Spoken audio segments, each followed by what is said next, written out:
Hi guys, and welcome back to my random thoughts.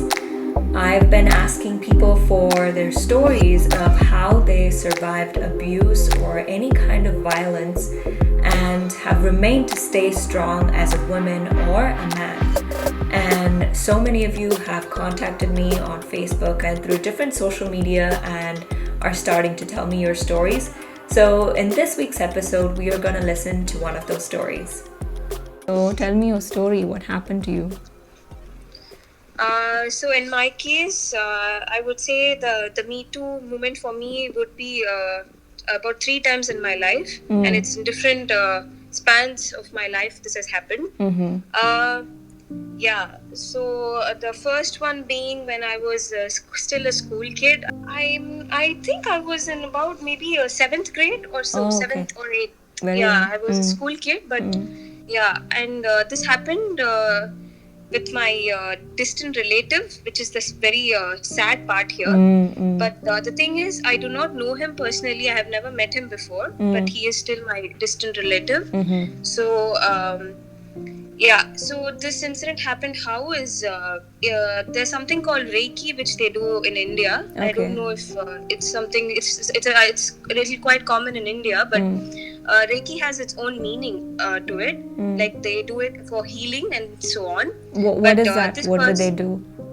Reiki is like they say that it's about channelizing the body's energy in a positive way to heal your you might have some kind of health issues or something. So they use this kind of technique to heal you actually. Okay. And I'm not at that point of time when I was in school. I don't even know this word called Reiki. I didn't even know what it meant.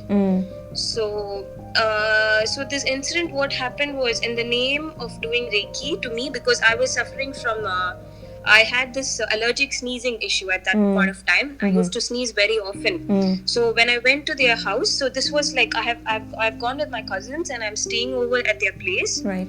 And this is my first time I'm encountering this person, and he saw me sneezing and so on. And then one evening he just tells me that oh, you know what, I should maybe do Reiki. I should do Reiki on you. I know how to do, and that will help you cure your allergic sneezing or whatever. Okay.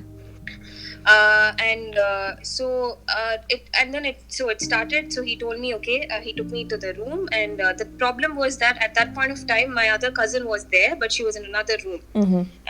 She was not there in that same room, and the other adults were not there in the house. It was just that person, my cousin. She's also a girl. She's also been through it, by the way. Yeah, she also has been through it, which she did not I did not know that she had been through it until later. So through Reiki or? Yeah, meaning been through the same abuse as I went through. Oh, yes. Okay. Yes.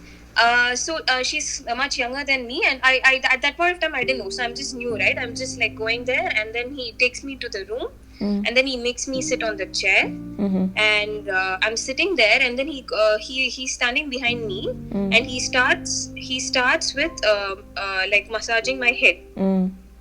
It progresses. It progresses, and then it comes near the neck. He starts to do that near my neck, and it didn't just stop there.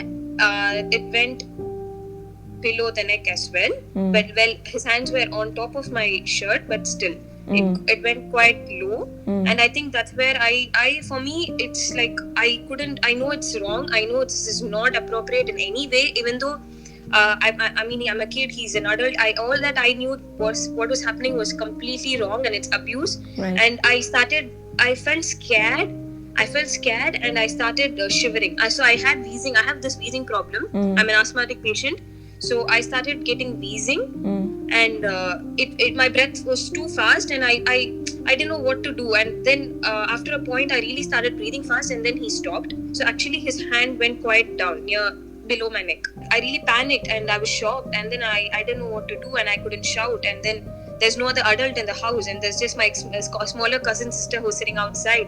So I just got up. I immediately just got up in fear, and then I started crying.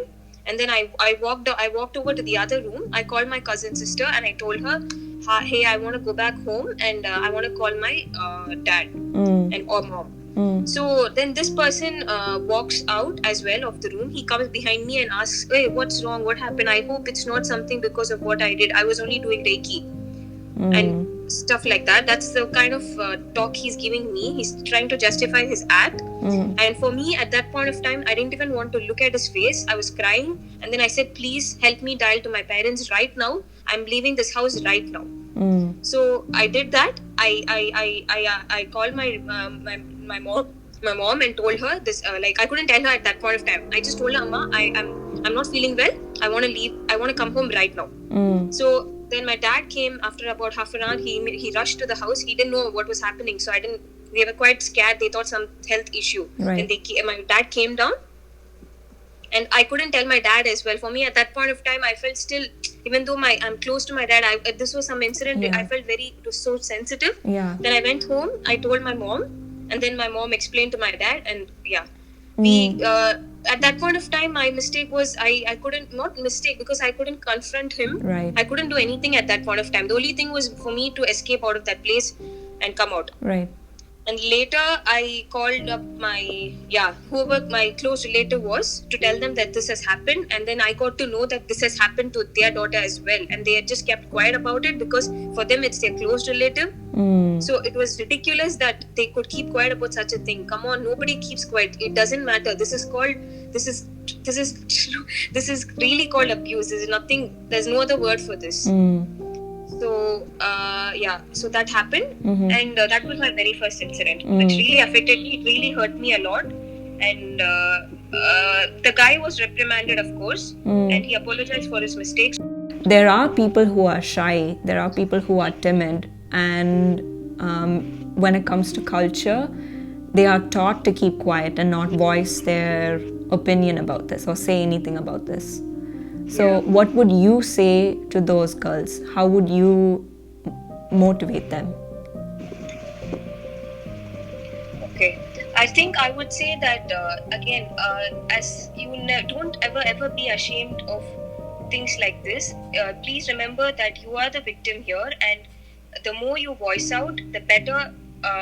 It's better that you voice out, because there's nothing for you to be ashamed of. It's the abuser who should be ashamed, and he should never ever repeat his mistakes again, not even to you. So it's not about just protecting another girl. What if this incident happens to you again? How long will you be tolerating this? So there should be an end to such things. So I think don't be shy. Always voice out. You keep one person whom you can trust. It could be your friend. It could be your mother, it could be someone, even anyone in your family, or even if not family, someone who's very, very close to you. Just go open out to that person first, and then I think you would gain the confidence that moving on, you should never ever accept such things from these abusers. So you heard her story. She was able to speak out. She was able to talk, at least even if it's not for herself, for somebody else, for the other girls in her society.